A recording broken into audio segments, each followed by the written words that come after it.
region was the highest revenue earning district in the entire British India. So at that point of time, there was a lot of this oil was extracted, coal mines were established in this underneath. The coal was found underneath this forest, and the forest was plundered for a long time. Okay, but despite of that, I think I must say that Forest Department was after 1876. It was very instrumental in protecting a lot of these forest patches. Okay, the forest patches which we call the reserve forest was most of this were established long back. So some of them has history of around 100 years. So if you look at this, so we need to also try to understand the forest history of this area, because the area has tremendous potential. But earlier, what happened, the forest conservation was mainly looked at for the how much revenue they can generate. For example, there are these timber that how much timber you can extract from the reserve forest. So it was basically mostly forests were viewed through the how much what they can give to how much revenue the forest will be giving to the government. So, but later on, when the wildlife conservation took the front seat, then people are also started appreciating not only the trees but also the entire faunal life. But in a nutshell, if you can say biodiversity of a particular area, because it was increasingly felt that biodiversity is very important to sustain human life. Okay, as and this particular coal mining is not new to those areas. Okay, so it has been done for the longer time, but the way the coal mining is happening right now is little bit cumbersome, little bit troublesome, and little against. For example, there are clear violation of uh, because which mandated that in order to continue coal mining in certain area, you need to get clearance. So I went through a lot of documents, and I found that there is a complete violation of the Forest Conservation Act. In fact, the main the Coal India Limited, so they even didn't get the permit. So their permit was expired in 2003, but they continue their operation beyond 2003 without any clearance. So that is the clear violation of the Forest Conservation Act. I think that's a little bit worrisome, because if this happened in that area, and which is also, as all of you know, is also the elephant reserve, because a lot of the coal mining is happening within the elephant reserves, not in the Dehing Patkai Wildlife Sanctuary, but within the Dehing Patkai Elephant Reserve. So I think this needs to be looked very seriously, this particular development.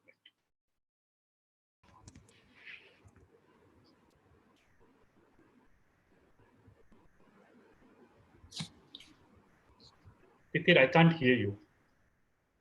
Can you unmute you? Oh, sorry. Can you hear me now? Yeah. Sir, in the proposal, there was mention of a special place called Saleki. So could you just tell us what the Saleki is and where Okay. exactly Saleki in Dehing Patkai? So Saleki, I don't have the map right now to tell you where exactly it is, but I'll give you an idea about. So if you look at this Dehing Patkai, so if this is the Dehing Patkai, okay, and these are the different reserve forest.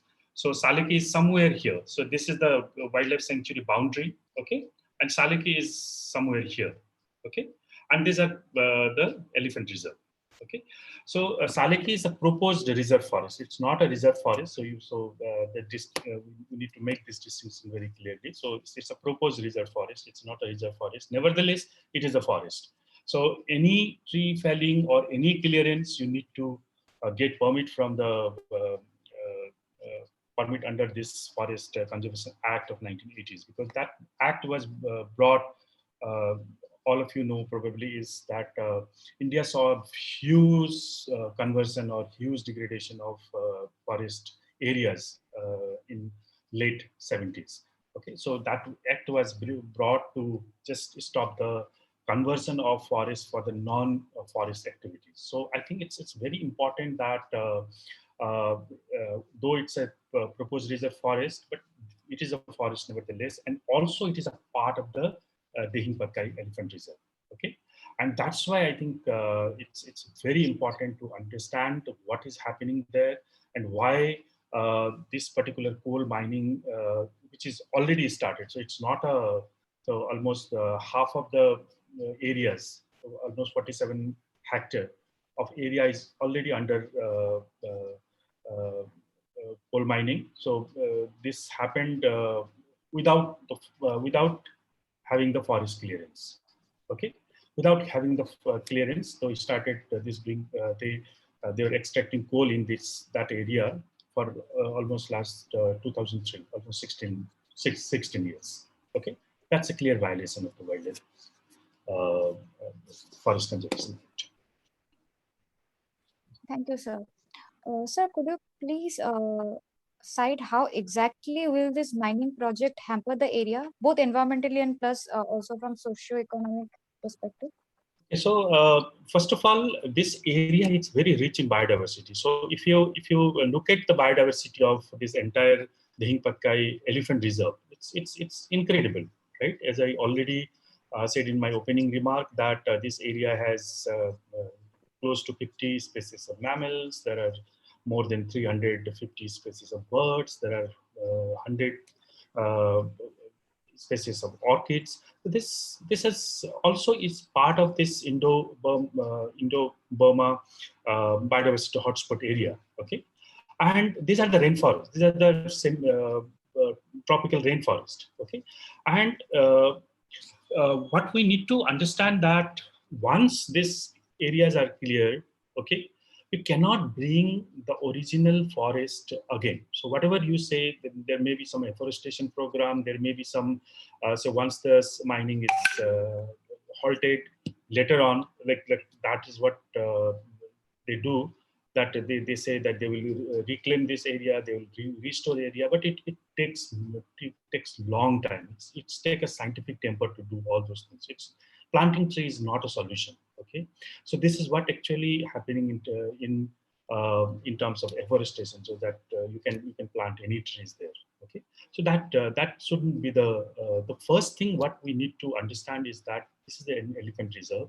Okay, and we need to understand whether these forests are used by elephants or not. Okay, and by going, because I saw that site inspection report, and the scientists concerned went there for only one day. So it is very difficult to understand whether these forests were being frequented by elephants or not by just going by one day, because you know that there are certain species which are so elusive. So you may spend your entire say 1 year or 2 year, but you may not find them.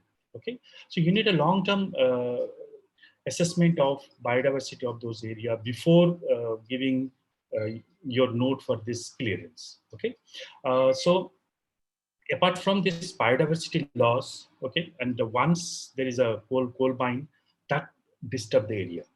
Okay, first, so as I already told you, that there are many species which are very sensitive to any disturbances, including elephants. Okay, so if people say that if the objection is that there are no elephants there, um, I just wanted to ask whether there were elephants before that or not. So that is also important point to ask, because if you create a completely disturbed area, elephant may not go to those areas. So you can't go right now and say that there are no elephants right now. So you need to get a historical perspective whether elephants were there or not. Don't go very too far.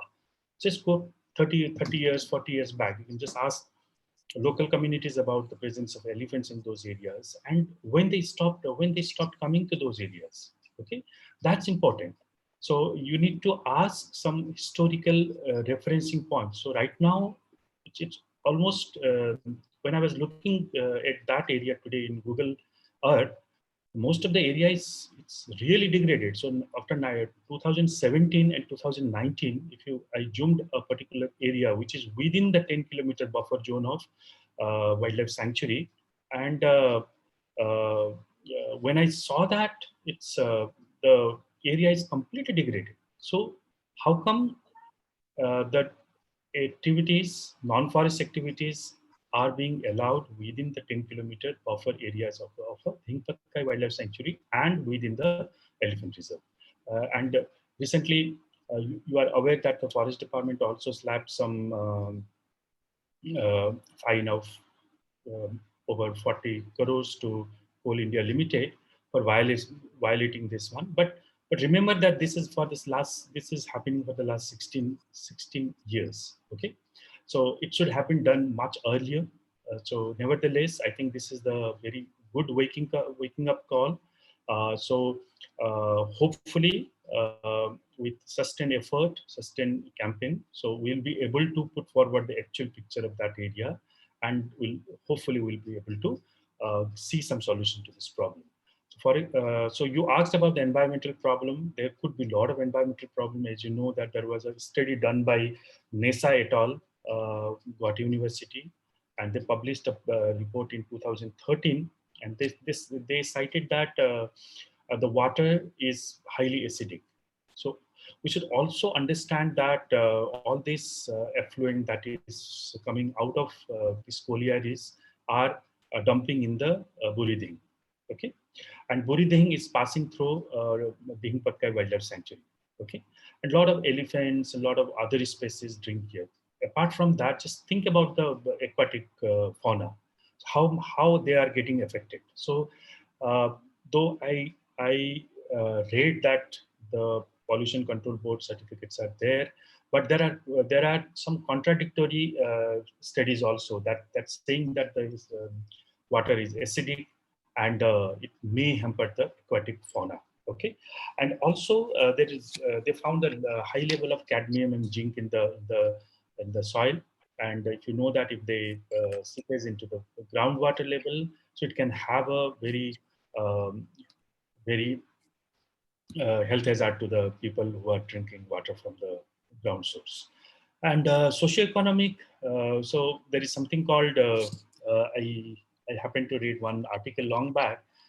It was called boom and bust kind of development. Okay, for example, initially, so this study was done in the context of Amazon. So they said that there is a boom of business, then boom of everything at the initial period. So when there are a lot of economic activity, there's a lot of money that's coming out of this area. But then there is a bust. Once this all these resources are exhausted, then the so-called development model becomes very difficult to sustain. So then people go. People are not so maybe initially their economic condition is far better than others, but at the long run, their economic conditions become very uh, they can go to the very below to some level. Okay, so this kind of development, I think, is not sustainable in that run. Apart from that, there is a health hazard. So once you create disturbance in that area, so elephant also change their route. Okay, so elephants are notorious of going through the same path again and again. And but sometimes what happens if there is a big collieries and they cannot go, they can go to other place, and that can create a human elephant conflict. So the rising human elephant conflict in these areas can also attribute to this growing coal mines in that area. Thank you, sir. So, as you have already mentioned, this coal mining has been going in that area for quite a long time. So, has there been any such movement, maybe legal movement or social movement, that has already been going on in that place before this movement that you started? I think there are, like, it's not a in like the movement of this sort, but right now this social media is very vocal, and it's become much visible. So now uh, it's very important that everything is online. Most of this clearance, if you go and if you can read those clearance, you can go and read those minutes. Earlier, it was not that accessible. Okay, now it's very, very accessible. So people are much aware of these developments now. So, and also the social media and news, they actually help in spreading this awareness about some judgments that are being made. So it's not that it is just a new one, but initially also there are a lot of people who have objected to this. For example, Dr. Kashmira Kakat is working in that area and raising objection to this clearance for a longer time. Okay, because she also worked in those areas and she has actually played a very important role in actually uh, raising this kind of concern at the much higher level, at the national green tribunal level. So yeah, there are this kind of campaign that going on. But right now, what happening is that and Dehing Patkai is very dear to all of us. I think whatever you say, because either you have visited that place or you have campaigned this place. I know all of the young chaps who went this are come up with the love for that forest. I think so this is also increasing. So that's why I think the awareness about that forest is increasing.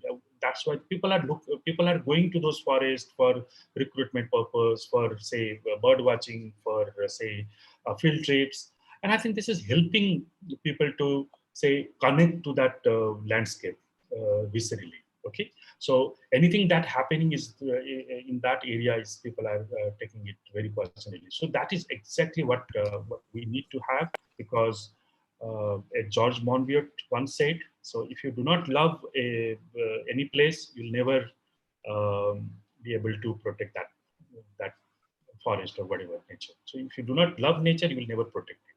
So I'm really glad that most of the students, most of the citizens of Assam, most of people in Assam, be the educationists, I can see the floods of people opposing this one, and rightly so. Okay, because once it is gone, so it's your property. So and the young leaders, young people like you should raise voice, and I'm glad to see this campaign happening over social media and a lot of other things. Uh, Thank you, sir. So, what do you think? What should we exactly do right now? What should be our plan, and how could we take this movement forward so that we can get back what we lost, or maybe we can just stop whatever is happening there right now? Okay. So I think one first thing is to know the issue. Okay. So sometimes what happened, it's I call them the armchair activist. Okay. So without having any understanding of the issue, okay. So issues are very, very complex. Okay. So here the issue is about the biodiversity versus development. Okay. Uh, so, for example, do we need development? Yes, all of us need development. All of us need road. All of us need electricity. Okay, but we also do not want to destroy our forest. How to balance it? How to reconcile this conflict? Okay, so I think all of us should also try to understand this issue from this broad perspective. Okay, but not like a not a knee-jerk reaction, because one knee-jerk reaction, I'm just saying that no, this all these things are not good. Okay, so I think we need to balance somewhere, and what you need to do, what I appeal to all the students, all the activists, all the journalists and others, is to just understand this issue very carefully. So I think for that you need to read a lot of this, how this thing developed over a period of time. Okay, and make a fact-based, science-backed decision. Okay, because unless you have this kind of decision, it is very difficult to convince others. Okay, otherwise just by so emotions are very important. So emotionally, or if you can connect to certain issues, I think that will only propel you to do good. But what I'm saying, that try to bring a lot of facts. Okay, lot of so see what are the studies that has been done to these places, collect those studies and make a very informed decision so that you understand those issues very nicely. So not only just scratching the surface. Okay, so you need to go deeper into these issues and understand more clearly. So now what you can just simply do is to just take a Google Earth and just go and see what's happening in those areas. So there are the historical maps. You can just go back in the history time and see, like 20 years back, what was the landscape looks like and what is it's now. I think that give you very interesting insight of the forest being converted into non-forest activities. And what you need to do also is to sensitize people. So why it is important to have elephants? So what is the need of elephants in our forest? So what is the need of, say, rhino in our landscape? Okay, so what elephant is providing you?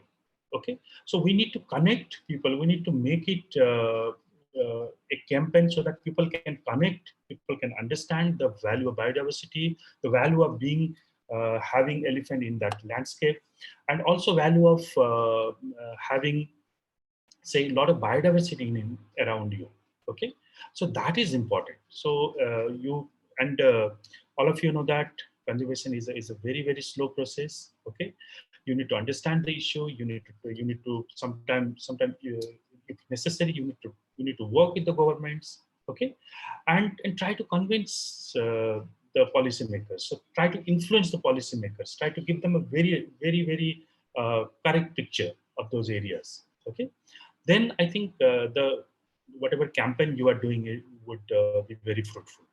Okay, so but meanwhile, whatever you are doing, I think perfectly fine. Write letters to the forest minister, write letters to the chief minister of Assam, and address them. So why this shouldn't be continuing in the say elephant reserve. So I think and also write letters to the editors, to the newspapers. So write articles. If you are good in writing poems and all, do write. If you are good in painting, you can do that. Be creative. So this is what I can say. And if you are really wanted to challenge this one, there are options available. Okay, you can challenge this clearance to, say, national green tribunals and the higher authorities. Okay, so these are the things definitely you can do. But what I'm saying is that be very informed of the issue. So what actually happening there and how it is adversely impacting this. If you are completely convinced about it, then I think you'll have a better teeth. So it's a so you can really have a very good argument against this coal mine. So I think we need to build that arguments.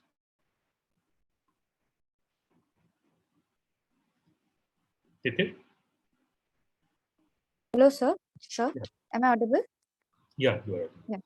So, what is your opinion about the situation when the bodies which are actually responsible for safeguarding the environment and wildlife laws are giving clearance to the project, in spite of knowing that this project is definitely violating certain laws? I think there must be some sort of miscommunication also happened sometime. Okay, so it goes through multiple level of clearance. Okay, so I think sometime what happened, maybe the correct in the current situation, the economic things are getting a higher priority than the environmental things. But we are forgetting that the if we are ignoring environmental safeguard right now, we are calling one more different kind of, say, disaster in the future. I think these are the time when it is very important to understand that you do not have to go for the economic development at the expense of the environment, because it's like you are destroying environment right now, and after the 50 years later down the lane, then you realize that, oh, what we have done.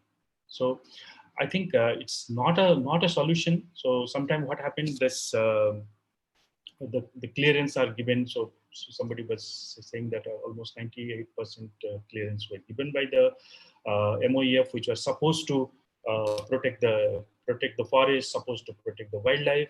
And I think by going by this figures seems so.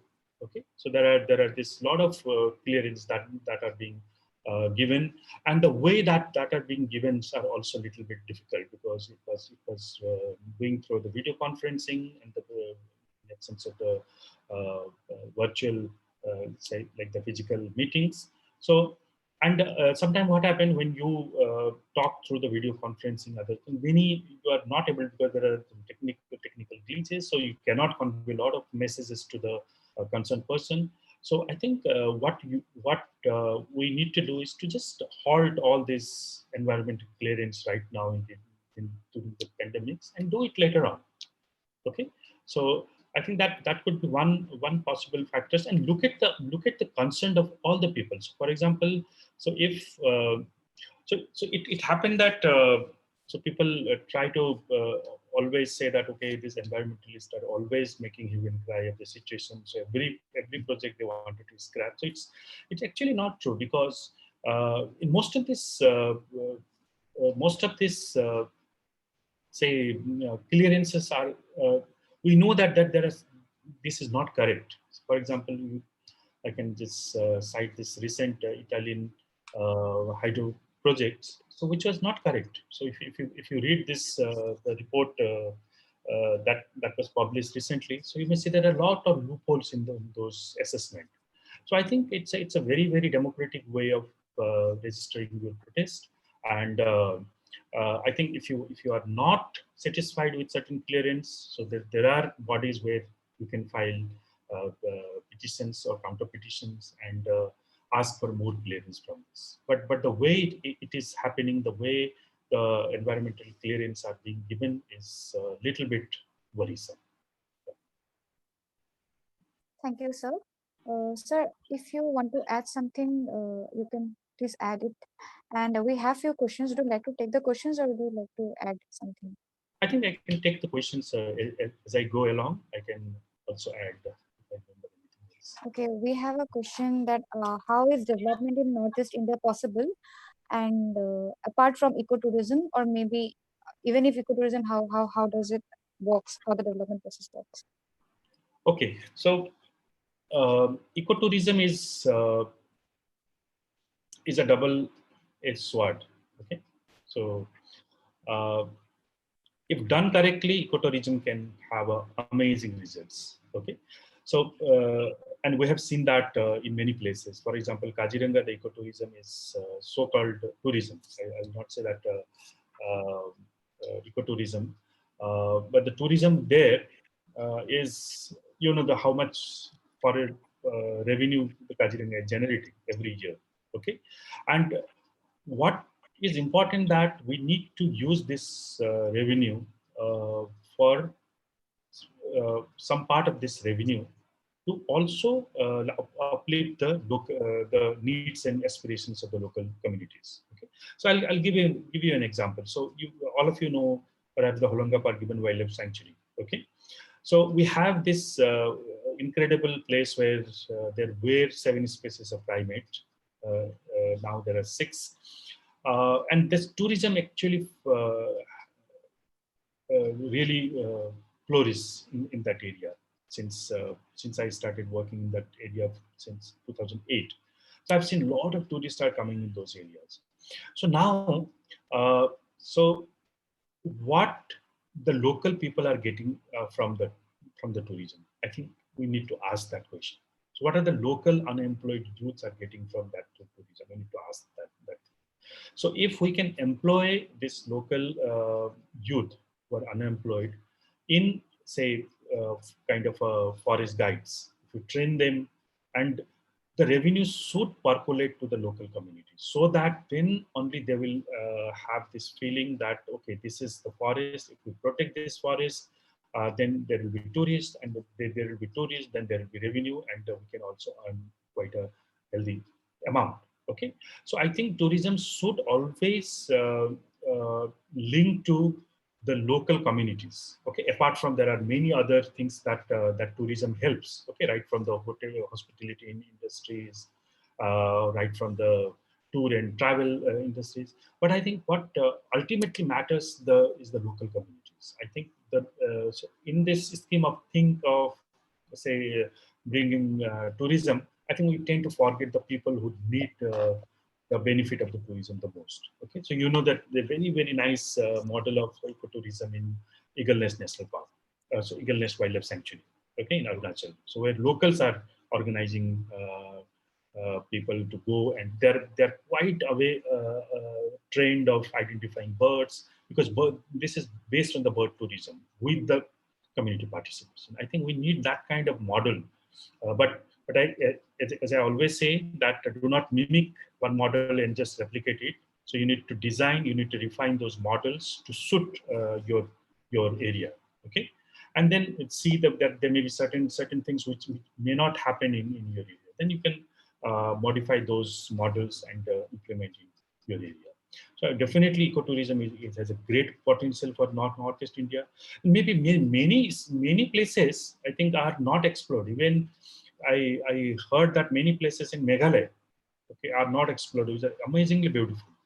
But tourism also bring a lot of tourism should be very very sensible tourism. So because when there are tourists, then there will be a lot of the problems of the waste management, the problems of the road, the problems of the different kind of things. So you know that there is a tourism industry in Spiti, in Himachal, it flourished. Then there are a lot of people who started coming to Spiti, and suddenly what people are so seeing, that lot of waste being generated, and this waste actually gave rise, um, uh, actually promoted the population of the dogs to grow up. So dog population went up, and these dogs are now going and killing the wildlife. Okay, so so that's why I called it the tourism should be a sensible tourism. So definitely Northeast India. So so if you ask, so what kind of development? So if you are not destroying this forest for coal mining, why not promote tourism in those areas? Okay, so that may be one of the answer to say. So amazing Dehing Patkai is a tourist paradise. So because but it not explored that much because of the connectivity issues, because there may be if some tourists wanted to go there instead, there may not be very good hotels in and around Dehing Patkai. I think that is also need to be considered, and we can definitely promote tourism to help the economy or to earn some extra revenue. Thank you, sir. So we have another question. What are the mitigation measures described in the 57 meeting of NBWL, and how effective are those mitigation measures? I think what this meeting asked was some 12, 28, I think, measures that Coal India Limited needs to be doing it. But most of these are about uh, so how to mitigate the impact of, say, coal mining on this environment. For example, so before discharging this effluent, you need to treat them. So after you are done with certain areas, so you need to restore those areas. You cannot just leave those areas just like that.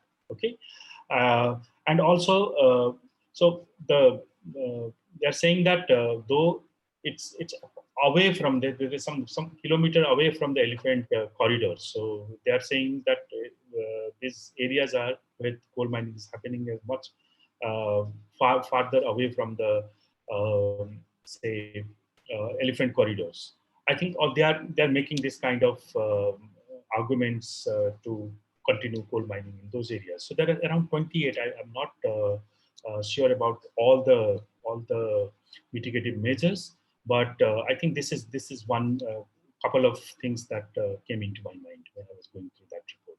So one is the reclamations of the areas, and another is to treat the effluent, and before you discharge them into, say, water.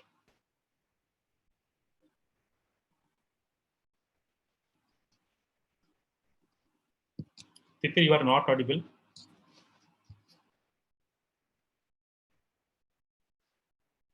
Hello. Haan, Titir. Yeah. So we have another question by Gitima. She wanted to know how more awareness can be spread in an organized manner about this particular issue, as current focus of everyone is on Debang Valley case, which of course is of equal importance, but still many people aren't aware of Dehing Patkai issue. This also needs to be addressed. I think you all are doing a fantastic job. I must say there are a lot of this hashtag that's floating around, and the people are joining in this awareness programs. For example, you can write. That's what I was telling you. First, understand the issue. That's very important. Okay. So sometimes what happens, we just carry away by if someone said some things, and then we tend to forward this to others. Just that's also very important. But I think what you also need to do is to make aware of yourself about the situation. Okay, and though it's a little bit boring, but I think read these legal documents. Okay, what they actually saying, because there are a lot of this legal terminology which might frighten you to read more. Okay, but I think these are very important documents. So what are the say so reports, inspection reports that are being submitted after after people visited those places, or say NBW will ask Professor Sukumar and others to visit those places and submit a report. I think what we need to do is to read those reports and see whether those reports are concurring with this or not. Okay, and if you have some friends who are very living close to these areas, ask them to go and see, say, exactly, get some GPS locations and watch it in the as I said, Google Earth images. And once you have a very clear cut understanding of this issues, then you should write letters, as I earlier told you. Then there are a lot of campaign that's happening. You can be a signatory of those campaign. You can start your own campaign. Okay, you can write to the editors. You can write to different authorities, highlighting. Okay, that's why it's very important to understand this issue scientifically. So you need to give very good scientific arguments. Okay, why this shouldn't be continued. Okay, and you can write to the forest minister. You can write to as I said, to the newspaper. You can write an article to the editorial sections of the newspaper. So but remember that you should also capture a lot. You should also capture a lot of people who do not understand English. So I think we need to write in a vernacular language so that it can reach to the to many people. Okay, but before that, just understand these issues, and only if you are completely convinced about these issues, then we take forward. Okay, because it's a long journey. So if you take these issues, make take it to the logical conclusion. Exactly. Okay, sir.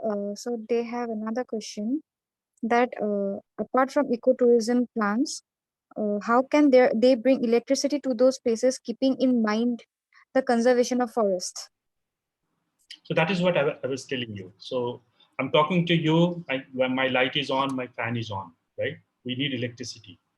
So we need. It's not like we can just go to our primitive, say, life without having electricity, because these are now very important, and we need these things. But what I'm saying that there are certain sensitive areas. Okay, that needs to be protected. So so once this Dehing Patkai is gone, tell me one any other area which you can safely call as say good rainforest or the undisturbed rainforest in say Assam or in Upper Assam, apart from Arunachal. Okay, there are none. Okay, so that's, and these are large contiguous forests. These are like our future investment.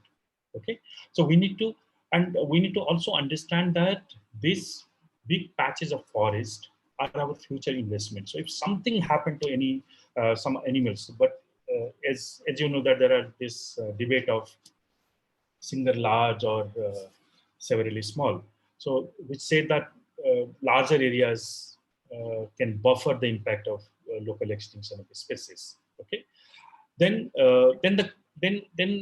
things come why we need the biodiversity. So then you need to also ask whether the biodiversity value of a particular area is more than the economic value which is being projected. Okay, so there are attempt of monetizing so the biodiversity value of a particular area. Okay, but that needs a little bit contentious. But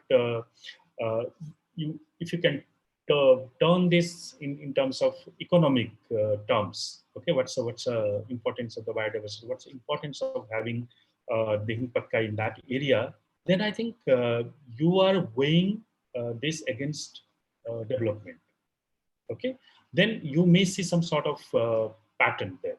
Okay, so you may see that, okay, so if Dehing Patkai is very important because maybe the river that is coming out of Dehing Patkai, maybe Buri Dehing and others are very important water resource for many people. Maybe multiple people are dependent on Buri Dehing when it flows out of this thing, and their livelihood dependent on the fishing of those areas. So how will you convert this into economic terms?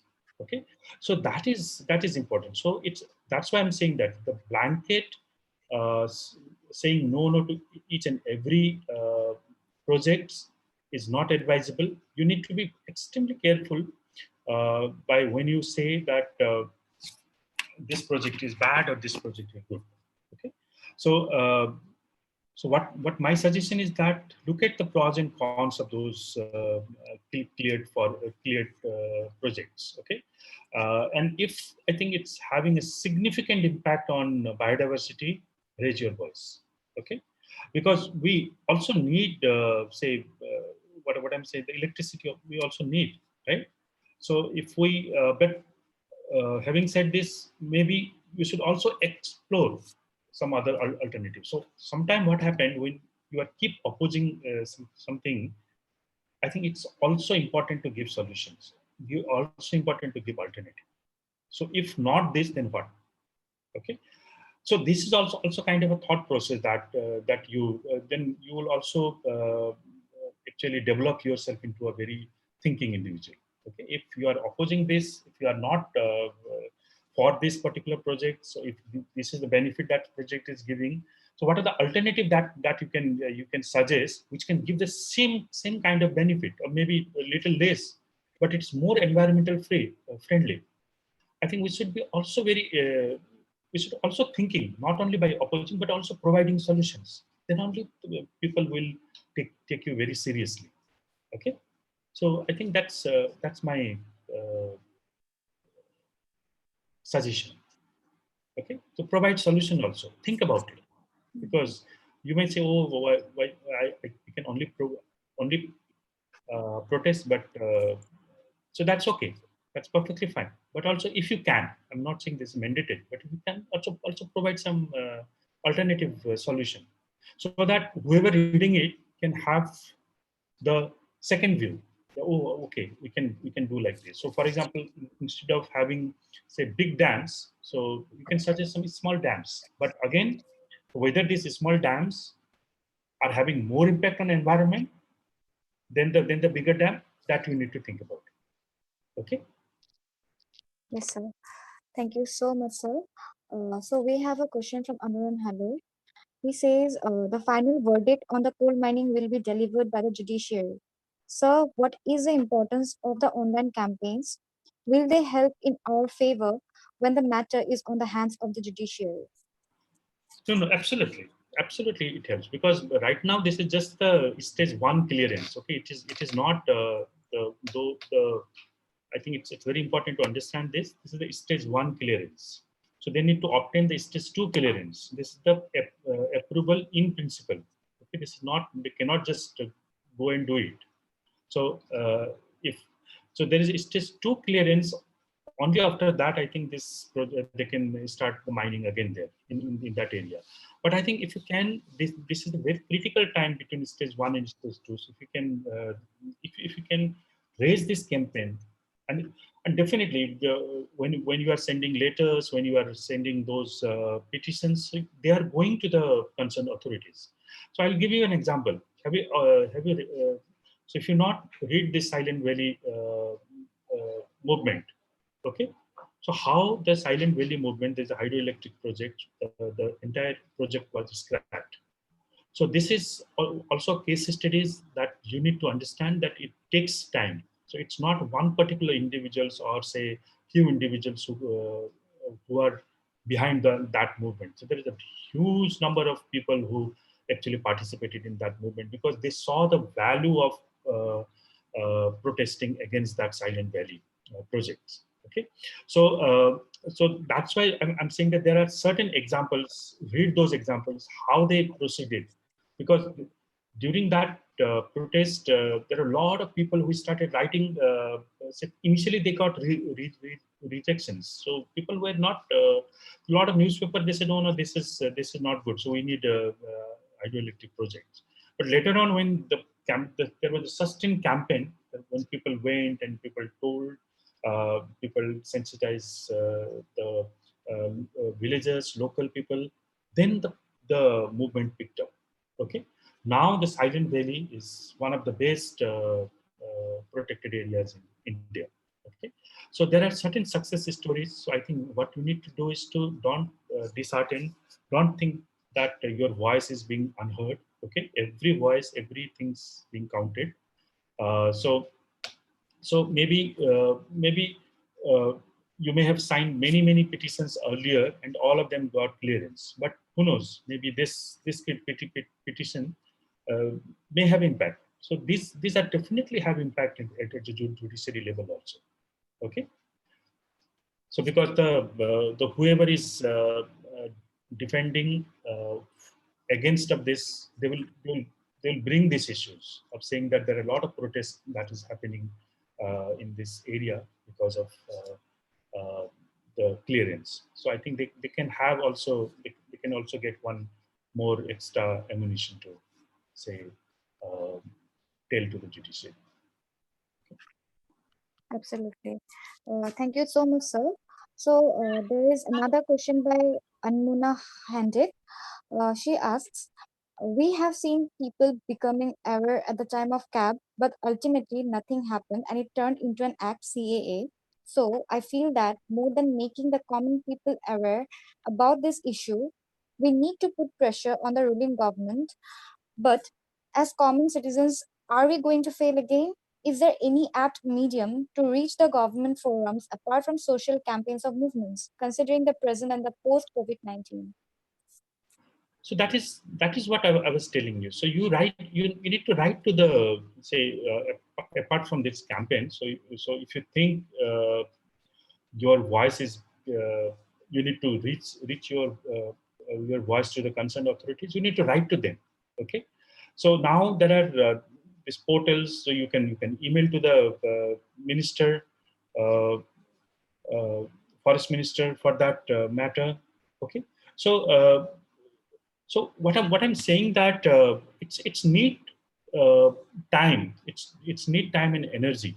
Okay, and sometimes that is what I was telling you. So sometimes you may so just look at how many protests were successful and how many were unsuccessful.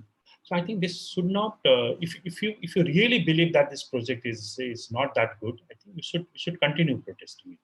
Okay, you should continue writing letters to the concerned authorities and saying that okay, so these are the issues that I really think should be heard about.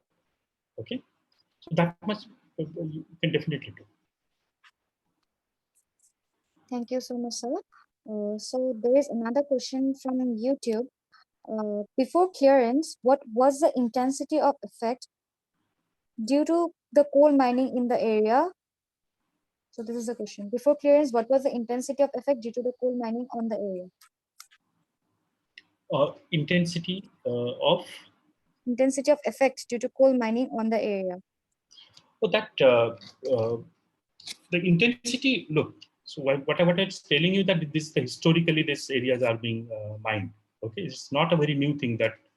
But what is happening is that they are incursion into the like slowly to the areas which they were earlier not.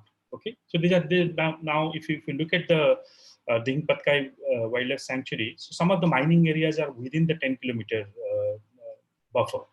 Okay, so that is little bit worrisome, because if you are going very close to the wildlife sanctuaries, okay, and top of that it's a elephant reserve, then it's a problem. Okay, so intensity was there earlier also. If you remember this Lido collieries, which is operating for a long time now. Okay, and I think it's almost the history of the coal mining in that area is more than 100 years. So it's not a very new thing in those areas. I think you need to just look at the history also of that area. But what is happening, that there are certain area where coal mining were happening. There are reserve forest where the protection was there. So now what happened, there are this proposed reserve forest, Selaki and other areas. So what happened, when you need to convert certain area for the coal mining, certain reserve forest areas, okay, you need to, because that's mandated in the Forest Conservation Act, you need to get a clearance. So then only you are allowed to do, say, coal mining in those areas. Okay, the little bit the alarming situation right now is that's happening within the elephant reserve area. So that shouldn't happen. Okay, because it will definitely impact the elephant population. Okay, in that area, because all of you know that elephant is a large, um, like a large ranging animal, so it needs large forest tracts for this. And the elephant in these areas are connected to Deomali. So Deomali Reserve Forest, the Deomali Elephant Reserve in Arunachal.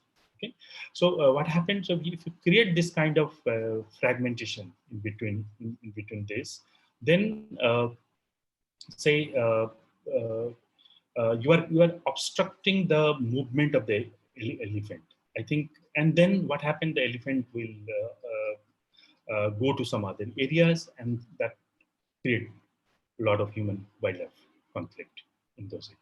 Okay, so, and not only, I'm just giving you an example of elephants because it's a large ranging animals, but look at the other species which are equally important and which needs contiguous forest. For example, hula gibbon needs a contiguous canopy. Okay, um, for example, there are many species of, say, understories birds. Okay, they need the understory to be very clear. Okay, so when you do this open cast mining, okay, then what happened, this entire canopy is gone, all the vegetation is gone, along with them the species found in that particular area is also gone. Okay, so we need to, the spread is little bit of concern. Okay, so if you intensively doing it in same areas, so that may be okay, but when you try to spread these areas, these coal areas, then by clearing the forest, then that's a problem. Thank you so much, sir. We have a question from Ankita Sharma. Sir, as you already mentioned, there was illegal coal mining already going on in that area for substantial amount of time now. Why do you think no steps had been taken against this? How could early intervention in this matter have helped in the issue we are facing now? Yes, I think that's if you read this, the forest department has recently submitted one. They actually filed one FIR at Margarita. I think so. The forest department also slapped some fines to the Coal India Limited. I think I don't know why it took so much 16 years to understand that this particular coal mining was operating illegally. So that's I don't have any idea about it. So I think the best agency to ask is the forest department. So why it took so much time to understand uh, this particular situation was there. Okay, so I think they will be the most ideal position to answer this question. Okay, so Himanshu Kalita has put forward a comment on this. I'll just read it out. Yeah. Assam Forest Department has slapped a penalty of INR 43.25 crore on Coal India Limited's northeastern coalfields for carrying out illegal mining inside a reserve forest for 16 years from 2003. The Forest Department has also filed an FIR at the Subdivisional Chief Judicial Magistrates Court in Margarita in Tinsukia district against officials responsible for the alleged illegal activity in around 73 hectares of land inside the Dehing Patkai Elephant Reserve forest between 2003 and 2019. Accepting that mining was going on since 2003 without a renewal lease, the Northeastern Coalfields claimed that it had applied for renewal of the lease when the agreement had expired. But the Assam government did not act upon it for a long time. So Yeah. this was a comment made by Himanshu Kalita. So I think there is an article that was published in Outlook.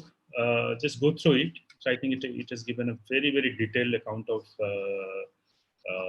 this particular development. Okay. Thank you so much, sir. There is another question. Sir, I assume.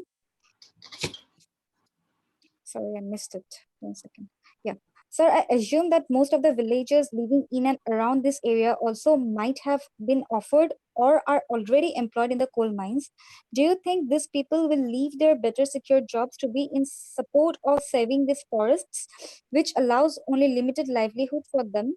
And this could be a major issue as local people participation in that area. Maybe participation is necessary for conserving any forest. What is your take on this? So for that, I think you need to look at the history of that place, whether these people were settled later on, or where these people were there for a longer time. Okay, so this answer is very straightforward. If they came later on, I think they must be recruited in this area. So these are the people who settle in that area later on. Okay, if there are original people who are there, okay, in those areas, I think what was the occupation they were doing earlier. So I think when you need to investigate this. So what was the original occupation before this coal mining were there? Okay, so if you know that, then I think it's much easier to take decision to how to engage these people. So it's not like a say once you declare a particular area as a tiger reserve, and you can, so people have a option of either moving out of the tiger reserve or staying there. Okay, as long as one person is saying that okay, I don't want to leave it, so we can't force them to go out of the. But there should be some very good resettlement measures. So if people wanted to move out of the tiger reserve, and this is very clearly highlighted in the tiger, I think, Project Tigers, uh, and these are there in the Wildlife Protection Act also.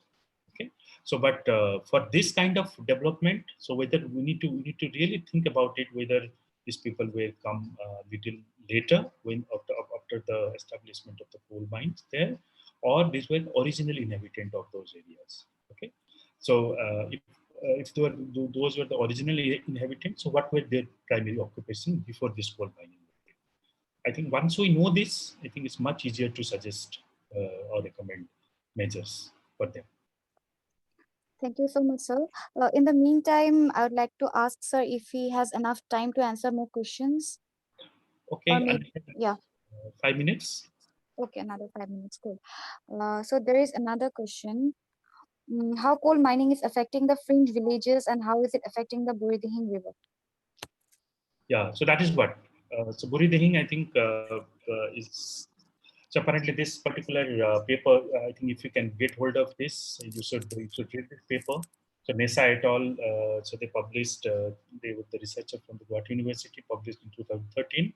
So this talked about the environmental impact of this collieries, okay, on water and the release of the heavy metals in the groundwater. Okay, and regarding that, how the local people are getting affected, I think I already talked about it, because once there are coal mining, so you know that the ashes and the dust and all those things have very impact on this, maybe the cardiovascular system.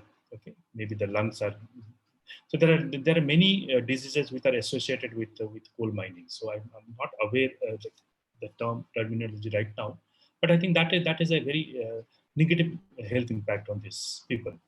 Okay, so most of the people who are getting affected are the people who go inside this collieries and extract the coal. So I remember this happening in most of the coal miners in Meghalaya. Okay, when they go into this rat hole minings and extract coal there, so they develop some health issues. Okay, and so that is what I was telling you, that there is this study in Amazon that's called the boom and bust kind of development. So initially you may have a very lot of income. So once this coal is exhausted in particular area, or any natural resource that get exhausted in particular area, then people suddenly become very poor. Okay? So if you can, you just go through that paper that published in Science. It's called the boom and bust kind of development in Amazon. So it will give you some idea about what are the impact of this kind of environmental destruction on the local. Okay. Thank you so much, sir. Can you take one more question? Yeah, sure. Okay. So this is by Simanto. He says, "Good evening, sir. I want to know about that. How coal mining and habitat destruction leads us to zoonotic diseases." Zoonotic diseases. Okay. So what happened?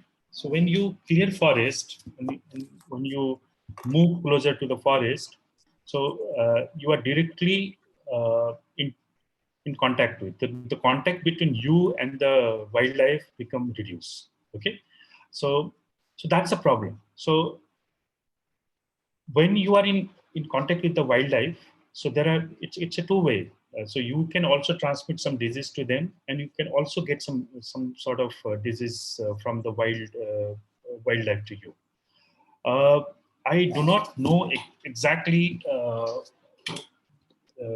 what will happen in particular in Dehing Patkai areas, but what I can tell you that the emergence of zoonotic diseases are attributed mostly to the deforestation. Okay, and one is the deforestation. Second is the first is obviously the consumption of the wild meat, because then you are directly in contact with the wild bush meat, from where you may get many diseases, and the, that the disease can spread.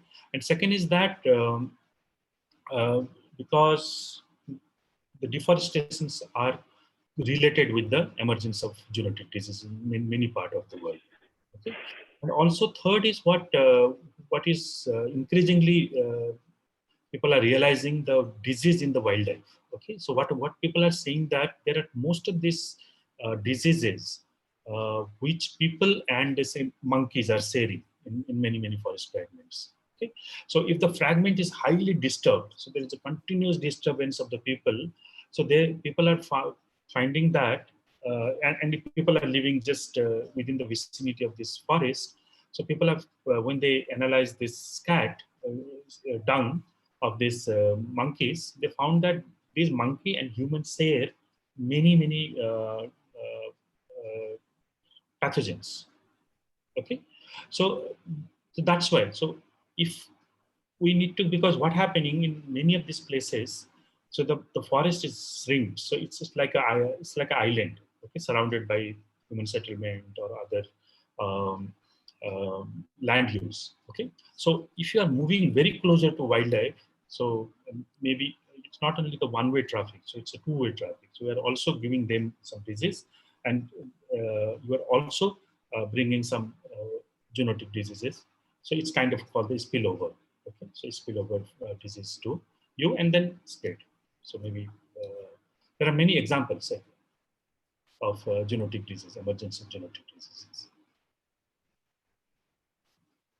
Thank you so much, sir. It was a very detailed session, so I think we can just wrap it up. So I'd like the host to take over the session. Okay, thank you, Titir. Yeah. Uh, so the host can just take over the session now. Yeah, thank you, Titir. And thank you very much, sir. I heartfully thank you for taking this session and enlightening us on this topic. We have been dying to work on this issue, and we have tried our best till now. And with the guidance, we would like to work in future as well. And also, if anyone has any questions in future, you can totally inbox us. Either you can inbox the FFF India account on Instagram and Facebook, or you can inbox the Fridays for Future Guwahati, who is working closely on this issue. Thank you everyone for joining us. We should Thank end you this so much for having session. me. So hope my comments were comment suggestions. So hope I was able to answer all of your questions. Yes, Okay, sir. really lovely having you. Thank you, sir. Thank you. We shall Thank you, end this everyone. session Thank now. you. Thank you so much. And ending this session.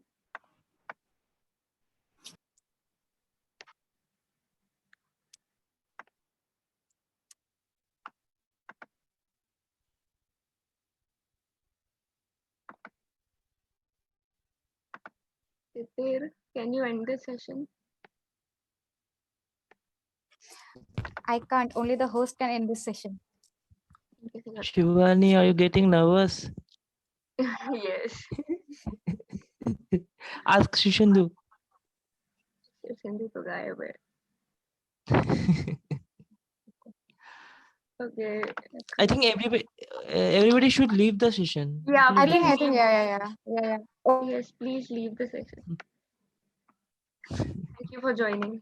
just leave the session because Shivani is not being able to just end the session. Also, somebody end the live session from YouTube. Oh yes. Cool. I'm leaving the session. Everyone can leave the session. Right? Yeah.